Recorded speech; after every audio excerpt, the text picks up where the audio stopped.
नमस्कार दोस्तों, मैं आचार्य वसुधा हार्दिक अभिनंदन करती हूँ आप सभी का अपने YouTube चैनल पर। दोस्तों, आज के वीडियो में हम बात करने वाले हैं मंगल के धनु राशि में गोचर के बारे में। अब जो विध्वंसकारी योग बना हुआ था मंगल और केतु का, वो समाप्त होगा। बहुत सारी दुर्घटनाएं हुई इस समय में, बहुत लोगों के एक्सीडेंट हुए, मतलब किसी भी प्रकार की कभी कोई प्राकृतिक आपदा आई, इस प्रकार की जो चीजें हुई वो अब सब समाप्त हो जाएंगी। मंगल का धनु राशि में प्रवेश, साथ में यहाँ पर शुक्र भी विराजमान है, तो शुक्र इस समय वक्री स्थिति में होंगे। तो अब मंगल देव जो धनु राशि में आए हैं, कैसा रहेगा आपकी राशि पर इनका प्रभाव, आइए जानते हैं इस वीडियो में। और साथ ही साथ सबसे पहले ये समझ लेते हैं मंगल हमारे जीवन में, हमारी कुंडली में क्या महत्व रखते हैं। दोस्तों, मंगल रक्त का कारक है, मंगल ऊर्जा का कारक है, मंगल भाई का कारक है, मंगल कहीं ना कहीं एनर्जी का कारक है, मंगल साहस, बल और पराक्रम का कारक है, और मंगल खाद्य पदार्थों से जुड़े हुए लोगों के कार्य क्षेत्र का भी माना जाता है। मंगल कहीं ना कहीं अगर आप बिल्डिंग मटेरियल का काम करते हैं, भूमि का कार्य करते हैं, तो यहाँ पर मंगल आपके लिए बहुत ही लाभकारी रहता है। तो अब इन मंगल देव का धनु राशि यानी कि गुरु की राशि, जो इनके मित्र की ही राशि है, इनकी राशि में ये गोचर कैसा रहेगा, आइए जानते हैं। मेष राशि वालों की यदि मैं बात करूं तो यहाँ पर मंगल आपके अष्टम भाव के और आपके लगन के स्वामी होकर आपके भाग्य भाव में विराजमान होंगे। तो ये गोचर बहुत ही अच्छा रहेगा आपके लिए। साथ ही साथ यहाँ से मंगल देव आपके चतुर्थ भाव, तीसरे भाव और 12वें भाव सभी को एक्टिवेट करेंगे, तो आपके बल पराक्रम के अंदर वृद्धि होगी, क्योंकि अपने ही भाव पर दृष्टि डाल रहे हैं। साथ ही साथ यदि आप भूमि खरीदना चाहते थे तो भूमि का सुख भी इस समय में मिल सकता है। 12वें भाव पर दृष्टि कहीं ना कहीं हो सकता है आपकी हेल्थ से जुड़े हुए कुछ इश्यूज इस समय बन जाएं, क्योंकि जहां पर मंगल आपके लगन का स्वामी है, वहीं आपके अष्टम भाव का स्वामी भी माना जाता है। अब बात करते हैं वृषभ राशि वाले जातकों के बारे में। तो दोस्तों, वृषभ राशि वाले जातकों की बात करूं तो यहाँ पर आपके सप्तम भाव के स्वामी का अष्टम भाव के अंदर आना कहीं ना कहीं आपके लाइफ पार्टनर की हेल्थ से जुड़े हुए इश्यूज इस समय में हो सकते हैं। साथ ही साथ आपकी पार्टनरशिप में भी इस समय में खटास आ सकती है। तो और साथ में ये अष्टम का मांगलिक दोष भी बना रहा है, तो अपने लाइफ पार्टनर की हेल्थ का इस समय में बहुत अधिक ध्यान रखें। और अगर हम दूसरी बात कहें तो यहाँ पर आपको अपने बल पराक्रम पर थोड़ा संयम रखने की आवश्यकता रहेगी, और साथ ही साथ लीगल वर्क में थोड़ा ध्यान देने की आवश्यकता है। अब बात करते हैं हम मिथुन राशि वाले जातकों के बारे में। तो दोस्तों, मिथुन राशि की अगर मैं बात करूं तो आपके छठे भाव के स्वामी का सप्तम भाव के अंदर गोचर, कहीं ना कहीं अगर आपका लोन का कोई कार्य था या फिर कोई आपने ऐसा रिस्की कार्य किया हुआ था, कोई शेयर मार्केट के शेयर्स उठाए हुए थे, तो वो यहाँ से वो थोड़ा सा प्रॉफिटेबल हो सकता है। लेकिन इस समय में आपके अंदर गुस्सा अधिक रहेगा, क्योंकि मंगल यहाँ सप्तम भाव में विराजमान होकर आपके लगन को दृष्टि देंगे और आपके गुस्से को थोड़ा सा बढ़ा सकते हैं। हाँ, आपके लाइफ पार्टनर के साथ में आप टाइम अच्छा स्पेंड करेंगे तो बहुत ही लाभकारी रहेगा आपके लिए। और साथ ही साथ यही आपके 11वें भाव के स्वामी भी आपके सप्तम भाव में आ रहे हैं, तो कहीं ना कहीं आपकी इच्छाओं की पूर्ति, अगर कोई ऐसा आपका रिलेशन चल रहा था जिसको आपको लग रहा था कि इस समय में सॉर्ट आउट हो जाए, तो वो यहाँ से सॉर्ट आउट होता हुआ दिखाई देगा। अब बात करते हैं हम कर्क राशि वाले जातकों की। तो दोस्तों, कर्क राशि की अगर मैं बात करूं तो आपके दशम भाव के स्वामी का छठे भाव के अंदर आना, कहीं ना कहीं आप अपने बिजनेस को आगे बढ़ाने के लिए लोन्स के लिए अप्लाई करेंगे कुछ। और सबसे बड़ी बात ये, आपके कॉम्पिटिटर जो आपके काम में आपको कंपटीशन देने वाले हैं, वो इस समय में यहाँ से बढ़ते हुए दिखाई देंगे। और अगर हम बात करें कि अगर आप जमीन, रोड, रेता, बदरपोर, ईंट, इनसे जुड़े हुए कार्य करते हैं तो थोड़ा संभल कर ये कार्य कीजिएगा, क्योंकि यहाँ आपके स्वामी कर्म भाव के स्वामी, और दूसरा आप मंगल का कार्य करते हैं या फिर आप स्पोर्ट्स का कार्य करते हैं, तो अपना संभल कर आपको कार्य करना होगा। अब बात करते हैं हम सिंह राशि वाले जातकों के बारे में।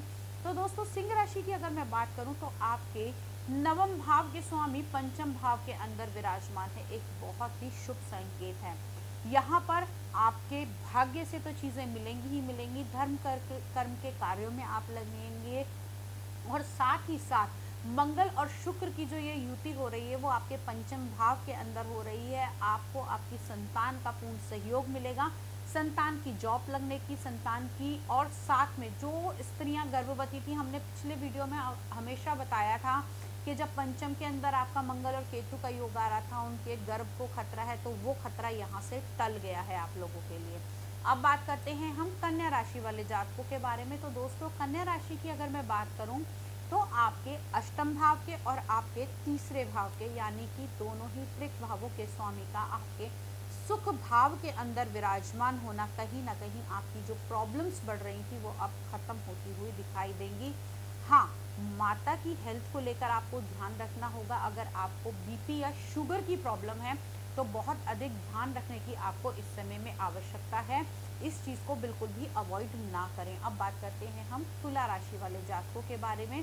तो दोस्तों, तुला राशि की अगर मैं बात करूं तो आपके दूसरे घर के और आपके सातवें घर के स्वामी, जी हाँ, यानी कि आपके धन संचय परिवार के स्वामी का तीसरे भाव के अंदर, यानी कि बल पराक्रम के घर के अंदर आना, कहीं ना कहीं परिवार में छोटी मोटी आपस में अनबन हो सकती है। साथ ही साथ यहाँ पर सप्तमेश का आपके तीसरे भाव में आना, हालांकि आपके लाइफ पार्टनर के साथ आपकी अच्छी चल रही होगी, लेकिन इस समय में थोड़ी सी खटपट होने की संभावनाएं बनती हैं। तो आपको सबसे अधिक अपनी वाणी पर और अपने मित्रों के साथ में बहुत ही अधिक बनाकर इस समय में रखनी पड़ेगी। अब बात करते हैं हम वृश्चिक राशि। आपके तो लगन के स्वामी हैं जो कि दूसरे भाव में आए हैं, पैतृक संपत्ति के योग बनाएंगे। साथ ही साथ आपकी वाणी को थोड़ा सा कठोर कर देंगे और आपके बोलने के तरीके से लोग प्रभावित होंगे। आप बड़े ही भारी शब्दों का इस समय इस्तेमाल करेंगे। अगर हम बात करें, आपके भाई के सहयोग का भी इस समय में चांसेस बनते हैं।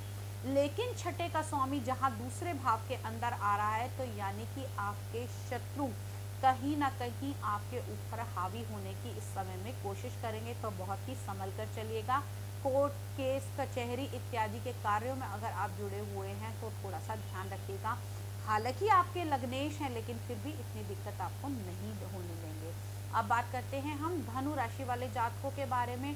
तो लगन में मंगल का ये गोचर सबसे पहले मांगलिक योग बनाएगा, गुस्सा अधिक बढ़ाएगा, काम करने की उत्तेजना रहेगी और अग्रेशन भी आपके अंदर इस समय में बहुत अधिक देखने को मिलेगा। साथ ही साथ यहाँ मंगल की दृष्टि से सीधे सीधे प्रभावित होगा आपका चौथा घर, सातवां घर और आठवां घर। तो कहीं ना कहीं सुख समृद्धि, पारिवारिक सुख और हेल्थ से जुड़े हुए कुछ इश्यूज आपको आ सकते हैं। तो थोड़ा सा ध्यान रखने की आपको आवश्यकता है। मंगल के मंत्रों का जाप करें। मंगलवार के दिन मूंग की लाल मसूर की दाल का दान करें तो आपके लिए बहुत ही लाभकारी रहेगा। अब बात करते हैं हम कुंभ राशि वाले जातकों के बारे में। तो दोस्तों, कुंभ राशि की यदि मैं बात करूं तो 11वें और चतुर्थ भाव का स्वामी आपके 12वें भाव के अंदर जाएगा, थोड़ा सा दिक्कतें बढ़ाएगा, कामकाज और साथ ही साथ आपके सुख समृद्धि ऐश्वर्य में इस समय हल्की हानि होने की संभावनाएं बनती हैं।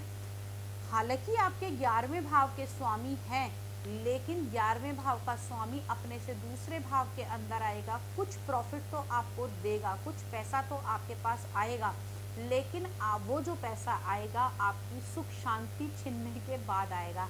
यानी कि आपको बहुत अधिक मानसिक परेशानी इस समय में भोगने को मिल सकती है। अब बात करते हैं हम कुंभ राशि वाले जातकों के बारे में। तो दोस्तों, कुंभ राशि की यदि मैं बात करूं तो कर्म भाव का स्वामी 11वें भाव के अंदर आएगा, बहुत ही लाभकारी रहेगा। काम में बढ़ोतरी होगी, प्रॉफिट्स रुके हुए मिलेंगे। साथ ही साथ तीसरे भाव यानी कि बल पराक्रम भाई योग के जो स्वामी है वो 11वें भाव के अंदर।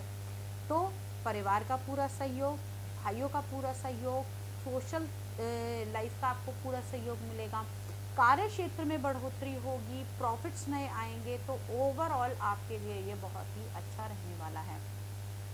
अब बात करते हैं हम मीन राशि वाले जातकों के बारे में। तो आपके मीन राशि वाले जातकों के तो ये नवम भाव के और दूसरे घर के, यानी आपका पारिवारिक धन संचय और साथ ही साथ आपके भाग्य भाव के स्वामी का नवम भाव के अंदर धर्म कर्म के कार्यों में लगेंगे। साथ ही साथ अपने कार्यस्थल पर आपको बहुत अधिक अग्रेशन रहेगा, लेकिन आपको बहुत अधिक अपने जो आपके सबॉर्डिनेट होंगे या आपके साथ जो सहकर्मी होंगे उनके साथ आपको बना के चलनी है। कहीं भी आपके छोटे से भी अपशब्द और कड़वा बोलना आपके काम में नुकसान आपको दे सकता है। इस समय में आप अपने कर्म स्थान पर यदि लाल रंग के गुलाब रखते हैं तो बहुत ही प्रॉफिटेबल आपके लिए रहेगा। दोस्तों 12 राशियों के लिए मंगल का ये गोचर कैसा रहेगा हमने आज बात की। अब तक बहुत ही विध्वंसक योग बना था, बड़ी सारी दिक्कतें आई, परेशानियां आई, मंगल और केतु बड़े सारे एक्सीडेंट भी कराए, आगजनी भी कराई, दिक्कतें भी दी, लेकिन अब ये योग खत्म हो गया है। अब आगे मंगल मंगल ही करे, ऐसी मनोकामना के साथ आज के वीडियो से विदा लेती हूँ। और हाँ, यदि आप मुझसे परामर्श लेना चाहते हैं तो स्क्रीन पर दिए हुए नंबर पर मुझे संपर्क कर सकते हैं, मुझसे बात कर सकते हैं। अगले वीडियो में फिर मुलाकात करते हैं, तब तक के लिए जय मां भगवती।